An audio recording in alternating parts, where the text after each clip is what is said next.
So I came across this post on X where this lady is antagonizing Turning Point USA group by reciting quotes from Charlie Kirk that of course are out of context. So I wanted to go ahead and watch that video with you guys and immediately add some context to every point she makes here. I saw that you guys have a Charlie Kirk picture outside, so I thought I would just read you some of his best quotes that I personally find very touching. We'll start with this one. I want you to pay attention to her arrogance, because you would think that if somebody has this much arrogance, they would have done their homework.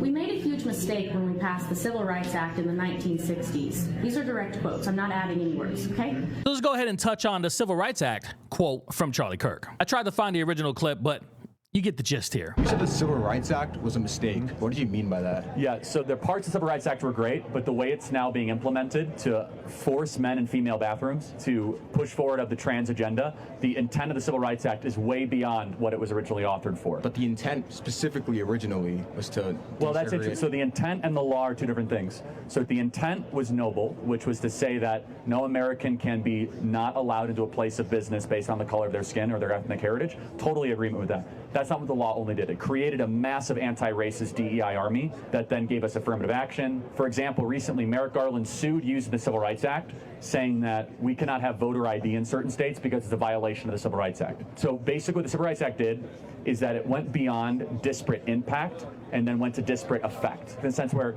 if black Americans are not doing as well as white Americans in a certain category, you can now use the Civil Rights Act and say that's a violation of the Civil Rights Act, even though there might be other contributing factors. Does that make sense? Yeah. So it's too broad, too wide, and it's now doing a lot of damage to the country. It's being used well beyond its original intent. So would you look at that? With a little bit of context, you get to see what he actually meant. He actually thought the civil rights movement was a good thing, but the way that it's being used today is abusive and not the intent, the initial intent that it was meant to be used for. So what else did she say? Women should not work, but instead serve their husbands and raise children. Let's go ahead and touch on that, shall we?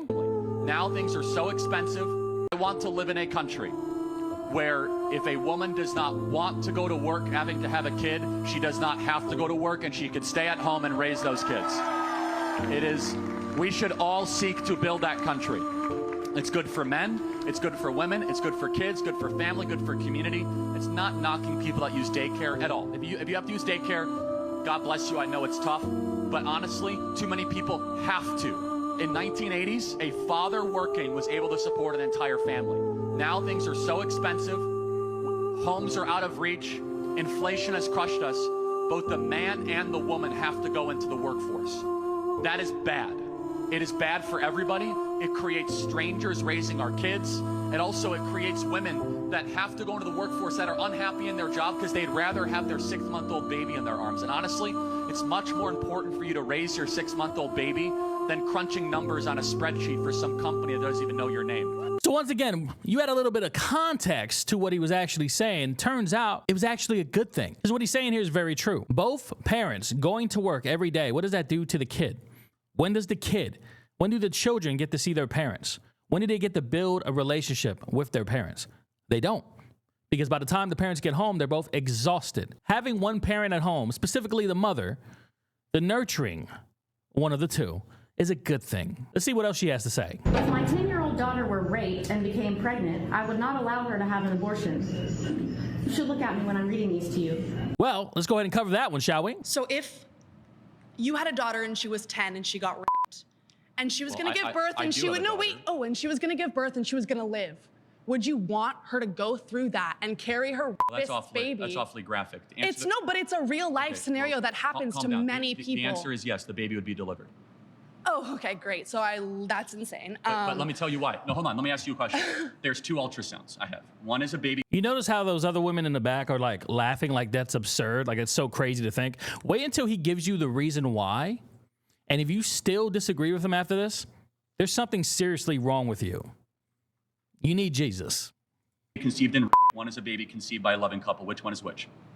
Your daughter was probably hopefully conceived by a somewhat loving couple. Which person here was conceived by? Tell me which one was conceived by. You don't know. Exactly, because it's all human rights but and it's all human beings. But that doesn't matter. It's about your daughter who has to give birth to it and is going to be tortured by that for the rest of her life. That's going to take away every freedom she's ever going to have. That's going to ruin her life. She's going to grow up and she's going to be attached to another thing. The point is how you were conceived is irrelevant. What human rights you get. But hold on 1 second. If a person conceived in walks on the side of the street, it's not like they don't get First Amendment rights or Second Amendment rights. It's not about that person. The worst thing to do to the daughter is to then say, hey, we're going to go murder the being inside of you.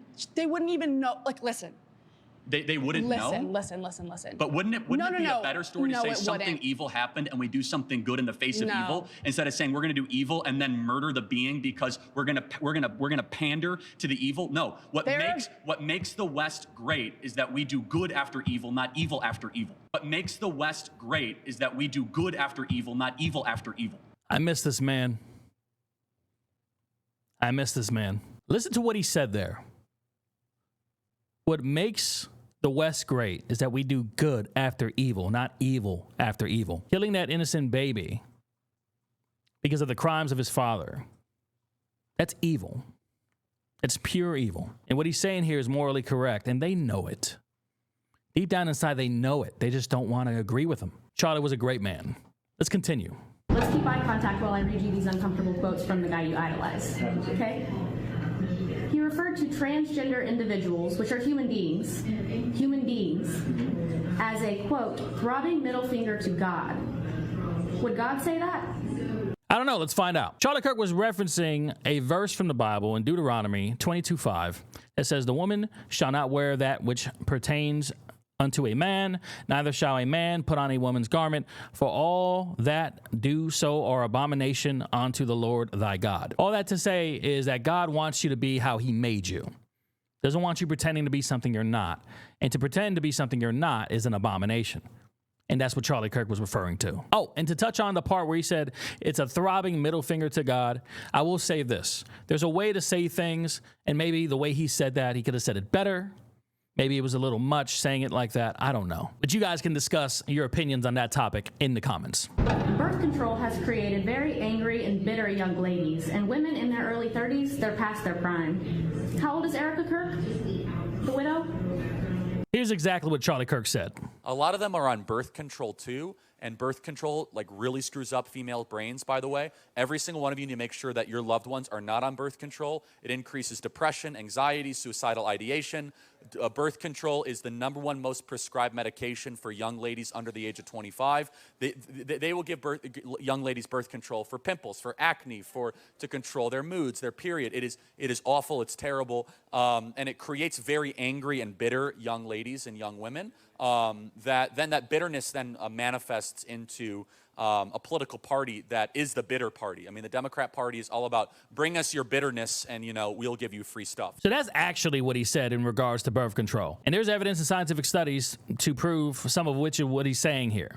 Some of these studies aren't exactly conclusive just yet because these are long-term studies that are not concluded yet. But there are plenty of case studies where women take birth control and end up severely depressed. He's also adding on that creates the Democratic Party as it is today because a lot of these women who do advocate for birth control and abortion are taking these pills and thus psychologically become depressed and bitter. And that's an argument all by itself. But now you have the context of what he's saying. What do you think about this in the comments? What else does she have to say? Is she staying at home? Doesn't sound like it. Maybe she's with JD Vance. And she makes a side swipe at Erica Kirk and JD Vance because they hugged on stage once. I mean, this kind of proves Charlie's point, doesn't it? She seems kind of bitter. I'm just pointing it out. Abortion is our modern Holocaust. It is. Here's what Charlie Kirk had to say about abortion. We are allowing babies every single year to just say, we're going to discard them. Why? Oh, they're smaller. They're not humans. You're using dehumanizing language saying, oh, it's an embryo. No, that's a baby made in the image of God, deserving of protection. What do you do with those children once they're born into a bad household? So now we've transitioned to, what do you do with the kids? There's twice as many people on the adoption waiting list than there are abortions every single year. I'm advocating to make it easier to be able to adopt, number one. Number two, there's no such thing as an unwanted child. Number three, it is never right to justify the mass elimination or termination of people under the guise of saying they're unwanted. That's how we get Auschwitz. That's how we get the greatest horrors of the 20th century. Those people are unwanted. So you're comparing abortion to the Holocaust? Absolutely, I am. In fact, it's worse. It's worse. It's really not. I don't it's think it 45 is. million babies. It's nearly 8 times worse than the Holocaust. What's the moral difference between a small baby in the womb and a grown Jew who was killed at Auschwitz? What's the moral difference? One is older? Is a person. What species is the baby in the womb? It's a human, but therefore they should have human rights. So that was the last one that I wanted to go ahead and show you the context to his actual statements, since she decided she wanted to just repeat a bunch of stuff out of context like they always do. There's something broken morally in the world right now. To think that it was okay that Charlie Kirk was murdered, or that it's okay for millions of babies to be aborted every year. The media likes to take what Charlie Kirk said, twist it, take it out of context, clip it, edit it however they want to push their narrative. And women like this fall for it. People like this fall for it. And me, as a Christian now, following Jesus, all I ask myself every day is, how do I reach somebody like this? Can they be reached? I don't know. Charlie Kirk should be here right now. He should be here with us. And he's not. He's not, because he spoke the truth. It might have been a hard truth. It might have been a truth that hurt your feelings. But it was the truth. And they took him away from the world forever. Share this video with your friends if they're believing the same nonsense that she believes. Make sure you like, subscribe, and comment below. Let me know what you thought of the video and the things we talked about here. God bless and much love.